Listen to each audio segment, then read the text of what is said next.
১০,০০০ বাস, ৬,০০০ স্বেচ্ছাসেবক, লক্ষাধিক মানুষের স্বতঃস্ফূর্ত অংশগ্রহণ। ১৯ জুলাই ঢাকার সোহরাওয়ার্দী উদ্যানে ইতিহাস গড়তে চলেছে বাংলাদেশ জামায়াতে ইসলামী। যে দল বছরের পর বছর অবরুদ্ধ ছিল, যাদের উপর চালানো হয়েছে শত বাধা, নির্যাতন, নিষেধাজ্ঞা, তারাই এবার ফিরে আসছে শান্তিপূর্ণ গণতান্ত্রিক শক্তি দেখাতে। এটা কি শুধুই সমাবেশ, নাকি নতুন সময়ের সূচনা? এই সমাবেশ শুধু একটি সমাবেশ নয়, এটি একটি জাতির আশা, একটি আন্দোলনের পুনর্জাগরণ। দলটির সহকারী সেক্রেটারি জেনারেল অ্যাডভোকেট এহসানুল মাহবুব জুবায়ের জানাচ্ছেন, সমাবেশে আসবেন দেশের প্রতিটি অঞ্চল থেকে লাখো মানুষ। ১০,০০০ বাস এরই মধ্যে ভাড়া হয়েছে।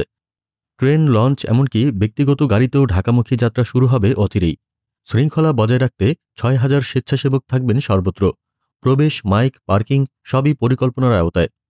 এমন সুবিন্যস্ত ও নিয়মতান্ত্রিক প্রস্তুতি বাংলাদেশের রাজনীতিতে সত্যিই এক অনন্য দৃষ্টান্ত। শান্তিপূর্ণ সমাবেশ নিশ্চিতে জামায়াত রেখেছে দায়িত্বশীল ভূমিকা। ঢাকা মহানগর পুলিশের সঙ্গে একাধিক বৈঠক করে নেওয়া হয়েছে সব প্রস্তুতি। পার্কিং স্পট থেকে শুরু করে মাঠের প্রবেশপথ, প্রতিটি বিষয়ে পুলিশের সঙ্গে হয়েছে সমন্বয়। জামায়াতের নেতারা দিয়েছেন সব দায়িত্বপ্রাপ্তদের নাম, ফোন নম্বর। এমন স্বচ্ছতা এবং নিরাপত্তাবোধ আজকের বাংলাদেশে বিরল। অ্যাডভোকেট জুবায়ের স্পষ্ট করে দিয়েছেন, এটি আমাদের জাতীয় দায়িত্ব। আমরা শান্তি, শৃঙ্খলা ও গণতন্ত্রে বিশ্বাস করি।